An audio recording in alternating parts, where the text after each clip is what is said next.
La DDFC, pour faire plus court, s'inspire du mouvement des Lumières qui revendique clairement l'égalité des sexes. Le style de sa déclaration ressemble fortement à celui de la Déclaration des droits de l'homme et du citoyen, écrite 2 ans plus tôt, en 1789. Mais attention, petite subtilité, Olympe remplace systématiquement le mot homme par femme.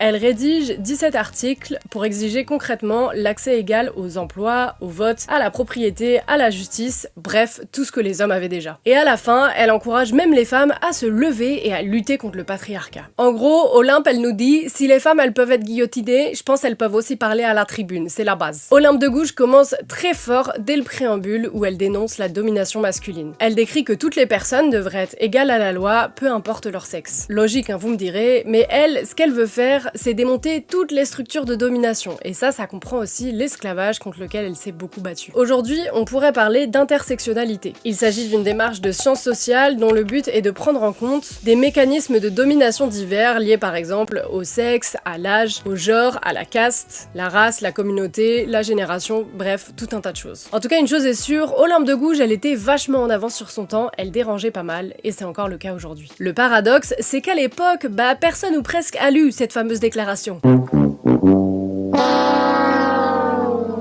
Il faudra attendre les années 1980, donc rendez-vous bien compte 2 siècles plus tard pour que ce texte soit à nouveau découvert, et on se rend compte d'ailleurs que c'est l'un des premiers textes féministes. Oui, vous avez bien entendu, féministe avant l'heure, puisque le mot n'existait même pas.